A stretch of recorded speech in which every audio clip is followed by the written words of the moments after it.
ጾም ማለት ሕጊ እግዚአብሔር ምሕላው፣ ጾም ማለት ምስ እግዚአብሔር ምራኸብ፣ ጾም ማለት ምልማን። በስመ ስላሴ ፍጹም ሰላም ናይ እግዚአብሔር አምላክ ምስ ኩላትና ይኹን። ፍቁራት ኣሕዋቴን ሓቴን ከመይ ኣለኻቱም? በብዘለዎም ቦታ ሰላም ትኾኑ ይባን ተስፋዬ ናይ ኩሉ ግዜ ትንቢት የሚና ሕዝን ከምቲ ልሙድ ካብ መፅሓፍ ቅዱስ መሰረት ኮይኑ ጾም ማለት እንታይ ማለት እዩ? ጥቕሙ ጾምን ካብ ምንታይ ኢና ንጾምን ዝብል ሒዘ ቀሪበ ኣለኹ። መልካም ግዜ። ጾም ማለት እንታይ ማለት እዩ ክብል ከሎ ጾም ማለት እቲ እንኳ ሓቁ ሕጊ እግዚአብሔር ምሕላው ማለት እዩ። እዚ ከሎ ንሕና ኣቦና ኣዳም እግዚአብሔር ኣምላኽና ካብዛ ፍረ እዚኣ ከይትበልዕ ክብሎ ከሎ ይእዝዝ ዘሎ እዩ። ንሕና ተኣዘዝቲ እግዚአብሔር ኣዛዚ፣ ንሕና ፍጡራት እግዚአብሔር ፈጣሪ ምዃኑ ንምርዳእ። ስለዚ ጾም ማለት ሕጊ እግዚአብሔር ምሕላው ማለት እዩ። ካብኡ ከዓ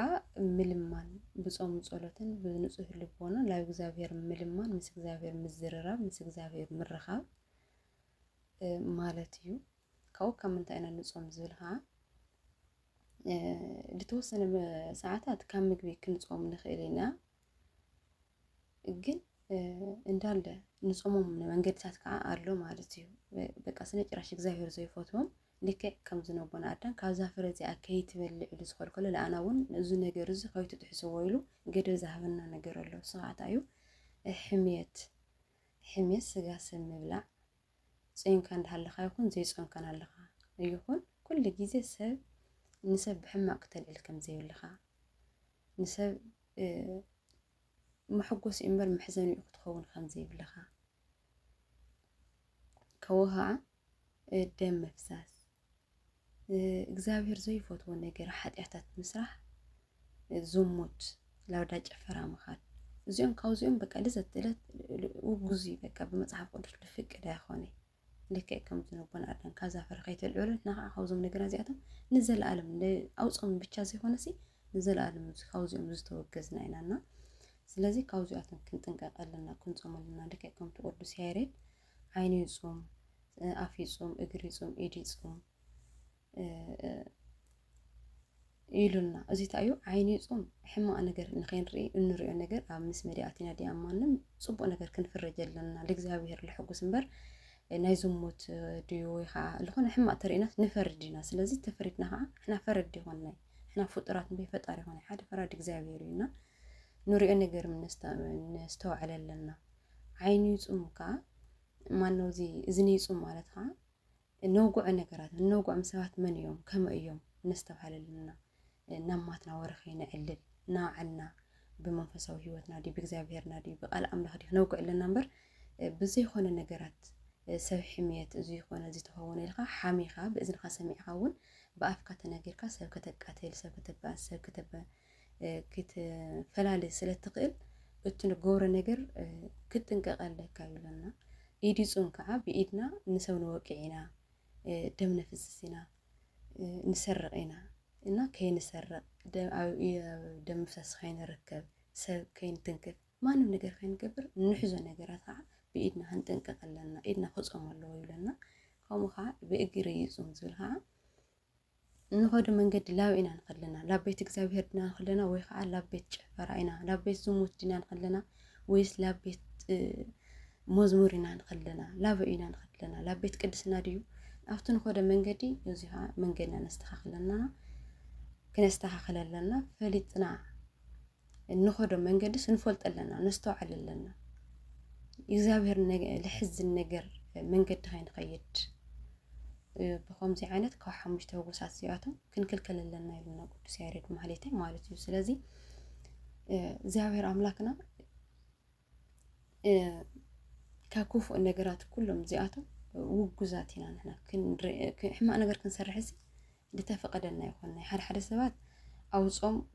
ካብ ሕማቅ ትኽልከል ኣብ ስዕረት ድሌትካ ትገብር ኣለው እዩ፣ ከምኡ ንገብር ኣለና ኢና። ግን ትኽክለኛ ይኮነ። ንሕና ብመንፈሳዊ ትምህርትና ብርቱዓ ስለ ዘይኮንና እቲ መቅደስ ብሰብነትና ዓና ስለ ዘፈረስናዮ ብዝሙት ድዩ ብጭፈራ ድዩ ብገለዳ እምበር ልክዕ እግዚአብሔር ኣምላክና ኣነ ቅዱስ እየ ንስኻትኩም ከዓ ቅዱሳት ኩኑ ከም ዘለና ቤት መቅደስ ኣካላትና ብፅቡቅ ነገር ንክንቅድሶ ዘለና ኣብ ጾም ብቻ ዘይኮነ ኩሉ መዓልቲ ማለት እዩና። ስለዚ كم مجبي هذي لتوسنا ساعات لعشر شو ساعات نخلكلينا ግን ምግብ ሓጢያት ኮይኑ ማለት ይኾነ ታዲያ ምግብ ንስጋና ንኽንድክም ንስጋና ኣብ ልወርትዑ ጊዜ ላው ክፉእ ነገር ስለንኽእል ላው ዝሙት ስለንኽእል ላው ሕማቕ ዘይተደልየ ነገር ስለንኽእል ንስጋና ድክም ዳይና ካብ ምግብ ንኽልከለና እምበር ምግብ ሓጢያት እዩ ማለት ግን ኣይኮነን ይብሉና ኣቦታትና ታዲያ ስጋናስ ብነፍስና ክትግዛእ ምእንቲ ክትንገብር ንስጋና ንድክም ንስተወሰነ ሰዓታት ካብ ምግብ ንኽልከል እምበር ምግቢ ሓጢያት ኣይኮነይ በኣፍና ንዛረቦ ብዓይንና ንሪኦ ብኢድና ንሰርሖ ሕማቕ ነገራት እዮም ሓጢያት እምበር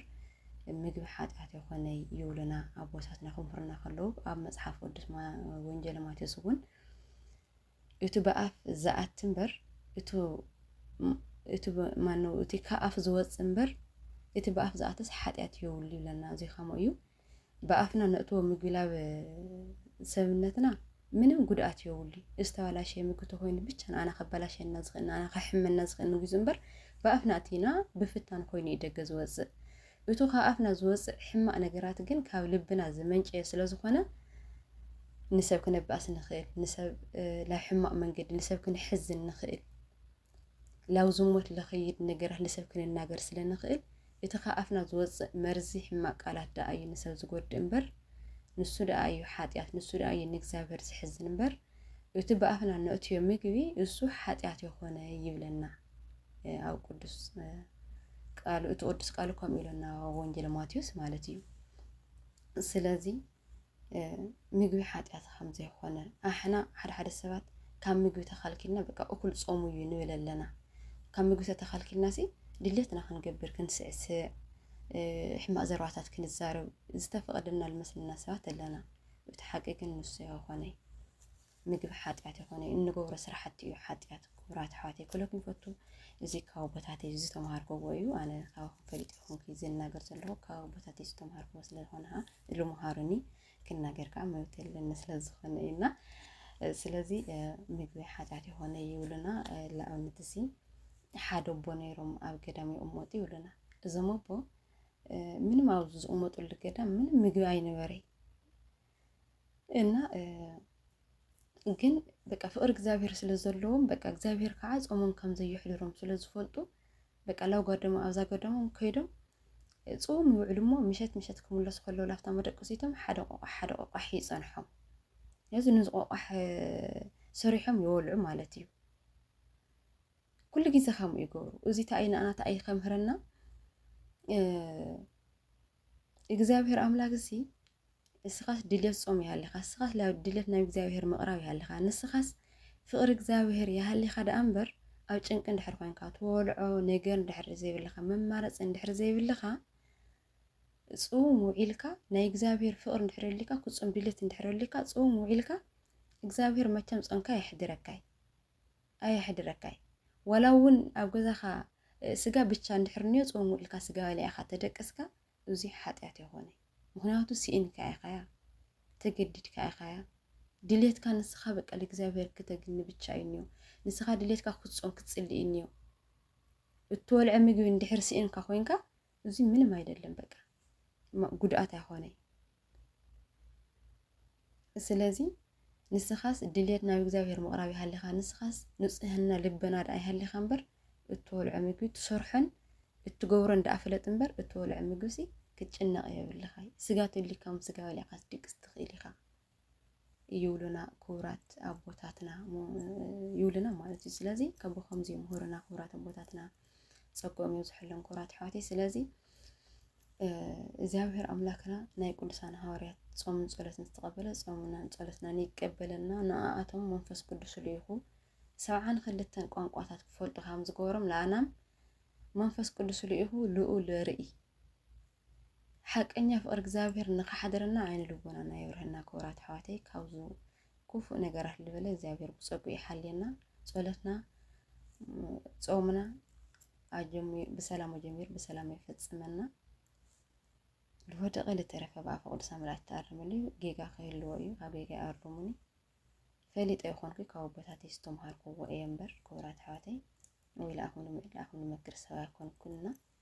ስብሐት ለእግዚአብሔር ልዑል يقين